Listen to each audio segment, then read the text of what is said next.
Hello everyone and welcome back to the channel. अगर आप stock market को closely follow कर रहे हैं तो आपने नोटिस किया होगा कि पिछले कुछ दिनों में कुछ इंफ्रास्ट्रक्चर स्टॉक्स में बहुत वॉलेटिलिटी देखने को मिली है, लेकिन सबसे ज्यादा झटका जहां लगा है वो है एफकॉन इंफ्रास्ट्रक्चर। एफकॉन इंफ्रास्ट्रक्चर के शेयर्स में पिछले एक हफ्ते के अंदर ही अंदर 16% से ज्यादा की गिरावट देखने को मिली है। जो इन्वेस्टर्स इस स्टॉक पर बुलिश थे या जिन्होंने लंबे समय के लिए इन्वेस्ट करने की सोच रहे थे, उनके मन में अब एक ही सवाल चल रहा है, क्या हुआ है एफकॉन के साथ? ये स्टॉक अचानक इतनी तेजी से क्यों नीचे गिरा और क्या ये सही वक्त है इसमें एंट्री लेने का, या फिर अभी भी और गिरावट बाकी है? आज के इस वीडियो में हम एफकॉन इंफ्रास्ट्रक्चर के इस बड़े क्रैश के पीछे की पूरी कहानी को डिकोड करेंगे। एक तरफ कंपनी के Q4 FY26 के फाइनेंशियल रिजल्ट्स बहुत ही निराशाजनक रहे हैं और दूसरी तरफ उनके हाथ से कुछ बहुत बड़े इंटरनेशनल ऑर्डर्स निकल गए हैं। तो चलिए पूरे मामले को स्टेप बाय स्टेप समझते हैं ताकि आप एक इन्फॉर्म्ड डिसीजन ले सकें। पहला है dismal Q4 FY26 results and sharp margin squeeze. इस पूरे सेल ऑफ का जो सबसे बड़ा और इमीडिएट ट्रिगर है वो है कंपनी का Q4 FY26 यानी फोर्थ क्वार्टर के फाइनेंशियल रिजल्ट्स। कंपनी की प्रॉफिटेबिलिटी में एक सिवियर डिक्लाइन देखने को मिली है और मार्जिन्स पूरी तरह से स्क्वीज हो गए हैं। तो चलिए नंबर्स पर एक नजर डालते हैं ताकि आपको ग्रेविटी समझ में आए। सबसे हैरानी की बात यह है कि एफकॉन इंफ्रास्ट्रक्चर ने Q4 FY26 में 89 करोड़ का नेट लॉस पोस्ट किया है। अगर आप इसको पिछले साल के इसी क्वार्टर से कंपेयर करें तो वहां कंपनी ने 111 करोड़ का प्रॉफिट आफ्टर टैक्स दर्ज किया था। सिर्फ मुनाफे में ही नहीं, कंपनी का ऑपरेशनल रेवेन्यू में भी 18% YOY गिरावट आई है। इस क्वार्टर में कंपनी का रेवेन्यू 2777 करोड़ रहा है, जो पिछले साल के इस सेम क्वार्टर में 3387 करोड़ था। रेवेन्यू का इतना कम होना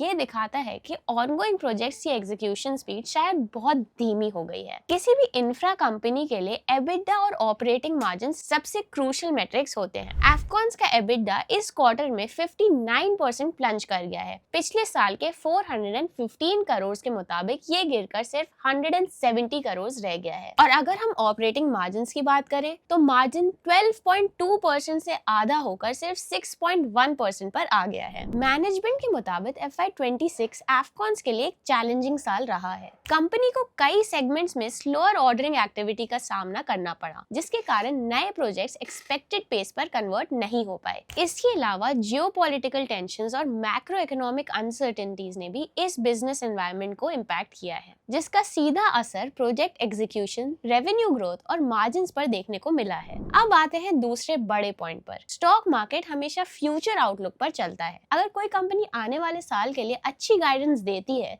तो स्टॉक ऊपर जाता है, लेकिन एफकॉन के केस में पूरा साल सिर्फ और सिर्फ गाइडेंस कट्स पे रहा है, जो मार्केट के कॉन्फिडेंस को वीक कर गया। जब इस फाइनेंशियल ईयर की शुरुआत हुई तो एफकॉन की मैनेजमेंट बहुत ऑप्टिमिस्टिक थी। उन्होंने पूरे साल के लिए 20% से 25% तक की रोबस्ट टॉप लाइन ग्रोथ का प्रोजेक्शन दिया था, लेकिन जैसे जैसे क्वार्टर्स बीतते गए कंपनी अपने टारगेट्स को अचीव नहीं कर पाई। मैनेजमेंट ने बार बार इस गाइडेंस को स्लैश किया और Q3 तक आते आते उन्होंने कहा कि ग्रोथ सिर्फ 5% रहेगी। और अब जब पूरा साल खत्म हुआ है तो रियलिटी ये है कि कंपनी ने ग्रोथ दिखाने की जगह 5% का डिक्लाइन दिखाया है। टारगेट था +25% का और रिजल्ट आया -5%। साथ ही किसी भी इंफ्रास्ट्रक्चर कंपनी के फ्यूचर ग्रोथ उसके ऑर्डर बुक पर डिपेंड करती है। एफकॉन ने FY26 के लिए एक टारगेट रखा था कि वो कम से कम 20,000 करोड़ के फ्रेश ऑर्डर सिक्योर करेंगे, लेकिन पूरे साल की कोशिश के बाद भी फाइनेंशियल ईयर के क्लोज होने तक कंपनी सिर्फ 4,125 करोड़ के ऑर्डर ही हासिल कर पाई। तो अर्निंग से खराब रिजल्ट्स के साथ साथ एफकॉन ने मार्केट में एक क्लैरिफाइंग स्टेटमेंट दिया। कंपनी के हाथ से एक बहुत बड़ा इंटरनेशनल प्रोजेक्ट निकल गया है। क्रोएशिया में 2 बड़े रोड पैकेजेस के टेंडर्स थे, जिनकी टोटल वैल्यू लगभग 4,535 करोड़ थी। एफकॉन ने इसके लिए बिड किया था और वो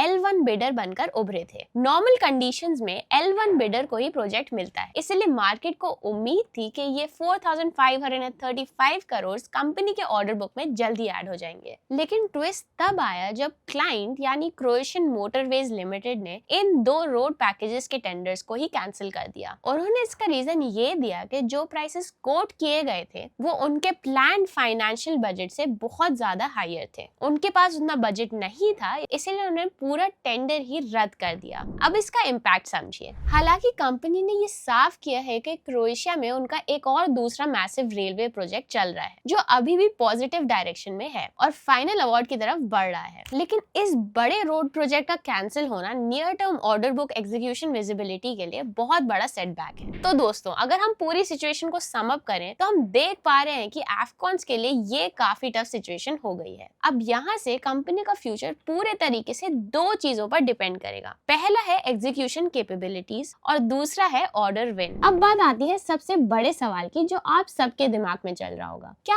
एफकॉन्स इंफ्रास्ट्रक्चर का स्टॉक यहाँ से और नीचे गिरेगा या फिर ये सिर्फ एक शॉर्ट टर्म पुल बैक है और यहाँ से एक अच्छा बाइंग अपॉर्चुनिटी बनता है? आपको क्या लगता है, क्या इस प्राइस पर स्टॉक अट्रैक्टिव है या अभी थोड़ा वेट एंड वॉच करना चाहिए? हमें नीचे कमेंट्स में अपनी राय जरूर बताएं और अगर आपको वीडियो पसंद आया हो तो like and subscribe for more.